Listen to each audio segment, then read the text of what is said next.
안녕하세요. 마이프차에서 예비 창업자분들을 상담을 도와드리고 컨설팅을 진행하고 있는 데이브라고 합니다. 한 달에 평균 100명 정도, 그래서 1년에 한 1000명 정도 예비 창업자분들을 만나서 창업을 하지 않게끔 만드는 게 개인적으로 이제 목표로 갖고 가는 게, 창업이라는 게 결국 어쨌든 삶인 거잖아요. 생계를 걸고 하시는 분들이고 수천에서 수억 원을 투자를 하시는 거다 보니까 실패할 확률이 조금이라도 존재한다고 하면은 다시 한번 준비하는 과정으로 돌려보내는 걸 목표로 좀 하고 있죠. 현재 대한민국에서 가맹 사업을 하고 있는 브랜드만 하더라도 10,000개가 이미 넘어가고 있거든요. 상권에 대한 이해도라든지 그리고 업종에 대한 이해도가 없는 상황에서 단편적인 정보만 가지고 창업을 시작한다는 거는 그만큼 리스크가 높을 수밖에 없다는 것 같아요. 창업을 말리는 게 제 개인 목표라고 했던 게, 아무것도 모르고 진짜 준비가 안 된 상태에서 창업을 하시는데 대부분이 대출을 많이 받아서 하세요. 대출에다가 또 장비 렌탈까지 받아서 하시면 1억을 투자한다고 했을 때 내 자본이 30%도 안 되시는 분들이 많거든요. 대출을 받으시고 렌탈을 하신 분들은 그 수익에서 당연히 그 비용이 나가다 보니 내 수중에 떨어지는 돈은 200~300밖에 안 된다는 거예요. 만약에 예를 들어 4인 가구를 끌어가시던 60대 가장분이 창업을 한다고 생각을 해보면, 내가 사업을 통해서 얻었던 수익에서 생활비를 쓰고 나면 남는 돈이 없거든요. 부가세도 내야 되고 종합소득세도 내야 되는 시점이 반드시 도래하고 투자를 해야 되는 요소들도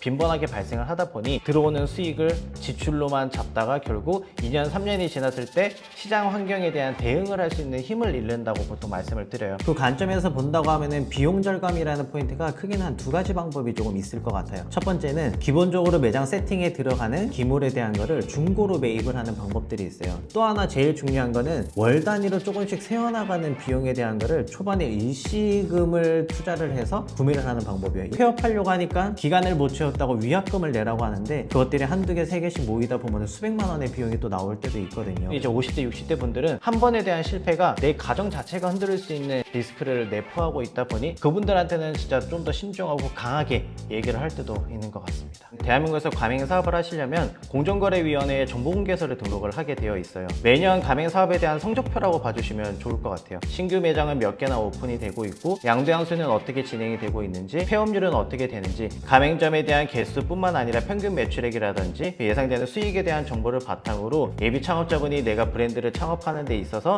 들어가는 비용과 실제로 이 돈을 투자를 했을 때 어떤 결과를 예상할 수 있는지, 이런 정보들을 제공을 하고 있다고 보시면 될 것 같아요. 그 브랜드가 어떻게 보면 건강하냐, 아니면은 지금 우위의 포지션을 갖지 못하냐라고 판단해 볼 수 있는 지표라고 봐주시면 될 것 같고, 일단은 저희 마이프차 플랫폼에 들어오시면은 재무제표에 대한 거를 확인을 하실 수가 있어요. 재무제표를 봤었을 때 영업이익이 매년 마이너스 폭이 커져가는 브랜드가 반드시 있거든요. 가맹점 증감 현황이랑 같이 보시면은 여기에 대한 걸 어느 정도 예측은 해볼 수 있어요. 본사가 영업이익이 마이너스가 지속이 되고 있는데 가맹점은 계속 증가가 하고 있어요. 그러면은 어떻게 보면 브랜드 성장에 투자를 하는 브랜드라고 생각을 해볼 수도 있겠죠. 근데 반대로 가맹점도 계속 폐업하는 숫자가 증가가 되고, 신규 창업은 반대로 하얀 곡선을 그리고 있어요. 근데 본사도 영업이익이 마이너스가 나고 있다는 거예요. 그럼 이 지표들을 조합을 해봤을 때는 최종적으로 이 본사가 아직 건강하지 않다라고 판단을 해보는 게 아무래도 더 맞지 않을까라는 생각인데, 내가 창업을 하려는 본사에 대한 이해도를 기본적으로 갖고서 판단을 하는 게 중요하다고 볼 수 있을 것 같아요. 본사에서는 우리 예비 창업자분들하고 계약을 체결하기 14일 이전에 정보공개서라는 문서를 반드시 지급을 하게 되어 있는데, 이 정보공개서가 지금까지 말씀드렸던 모든 자료가 포함되어 있는 서류라고 봐주시면 좋을 것 같아요. 이 서류를 보통 제공을 안 하려고 하시는 브랜드가 상당히 많아요. 그래서 이 서류에 대한 거는 필수적으로 먼저 받아보라고 항상 말씀을 드리고, 전문가의 자문을 통해서 검토는 꼭 한번 받아보시는 게 가장 중요할 것 같아요. 그 다음은 내가 창업하려는 이 브랜드에 대한 정보들을 그냥 보여져 있는 그대로 평균 매출액을 보는 게 아니라 전국 단위의 평균 매출인지, 창업하려는 지역에 대한 평균 매출액인 건지, 폐업했던 매장들은 있는지 없는지, 이런 복합적인 내용들을 질문을 상당히 많이 드려보는 게 중요한데, 알려주지 않는 브랜드들은 뭔가 숨기고 있다라고 봐도 될 거고, 충분히 오픈해서 얘기해 주시는 브랜드라면 다음 스텝으로 넘어가도 된다라고 말씀은 드릴 수 있을 것 같아요. 정 모르겠다고 하시면은 저희가 비용을 받지도 않고 상담도 도와드리고 있으니까, 퇴근하시고 저희 사무실로 찾아오시면은 비용도 받지도 않고 사무실에서 무료로 다 도와드리고 있고, 전화로도 상담을 다 도와드리고 있으니 내가 창업한다라는 생각으로 항상 상담을 도와드릴 수 있도록 하겠습니다.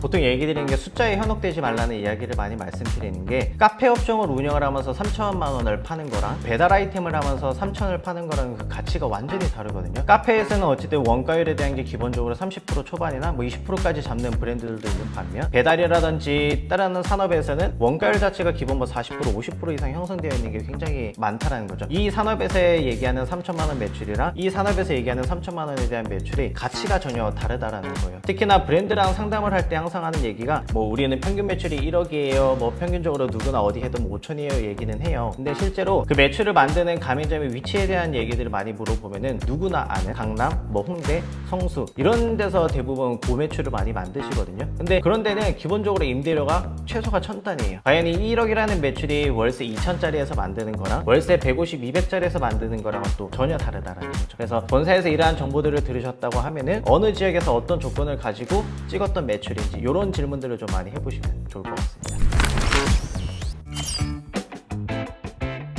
작년부터 가장 이 산업의 화두가 됐던 아이템은 말씀하신 무인 아이템인 것 같아요. 무인 아이템은 어떻게 보면 생계형 창업이라기보다는 직장을 다니면서 투잡으로 좀 하려고 하시는 분들이 많고, 또 하나는 상가가 공실이 너무 오래되다 보니 임대인 분들도 이 문의가 상당히 좀 많으시긴 하거든요. 근데 한 가지 먼저 미리 짚고 넘어가야 될 거는, 사장님들이 오해하는 거는 내가 그 매장에 안 나가도 알아서 자동으로 굴러가서 돈이 나온다라고 이해를 많이 하시거든요. 근데 이거 무인 아이템이라는 것도 결국 시스템이 굴러가기 위해서 내가 미리 방문해서 정리하고 재고를 채우고 리소스가 들어가다 보니 내가 과연 직장 생활을 하면서 이 정도 할 수 있는지에 대한 여건이라든지 이런 거를 좀 많이 체크해 보시고 접근을 하면 좋고, 특히나 무인 아이템 같은 경우는 하나만 했을 때는 그 기대를 하기가 상당히 어려워요. 그 기대라는 거는 수익이겠죠. 아파트 단지를 예를 들어서 정문과 후문 쪽에 매장을 2개, 3개 정도 연달아 창업을 하셨을 때 기대할 수 있는 수익에 대한 규모가 커지다 보니 그랬을 때 좀 안정적으로 운영이 가능하다라고 봐주시면 좋을 것 같아요.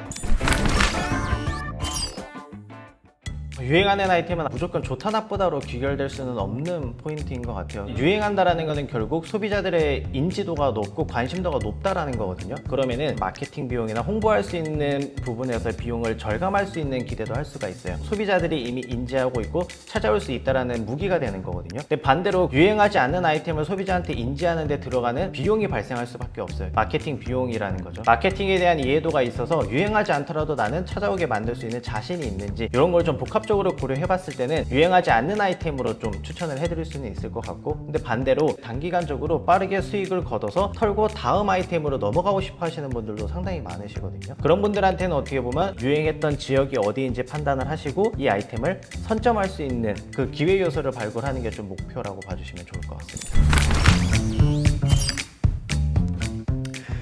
일단 저도 무조건 말리고는 싶지만 창업이라는 꿈을 갖고 있으신 분들이라면 소자본 내에서는 저는 한 번쯤은 경험은 해보셨으면 좋겠다는 생각이에요. 다만 실제로 창업하기 전까지 어떤 거를 준비해야 될지는 좀 더 자세한 상담을 통해서 안내는 도와드릴 수 있을 것 같고요. 네, 현재 뭐 자영업을 하고 계시는 분들도 있고 창업을 준비하시는 분들도 있으실 텐데, 그 시작은 아무래도 개인적인 꿈에서부터 시작하셨을 것 같아요. 현재 놓여져 있는 상황이 아무리 어렵다고 하더라도 언젠가는 기대하시고 상상했던 일들이 현실로 다가올 시점이 반드시 있을 거라 생각하고, 창업을 준비하는 과정에 있어서 도움이 필요하시거나 너무 힘들어서 도저히 혼자서는 해결할 수 없겠다 판단이 되시면은 언제든지 마이프자 통해서 저를 찾아주시면은 성심성의껏 상담 도와드릴 수 있도록 하겠습니다. 사장님들 화이팅!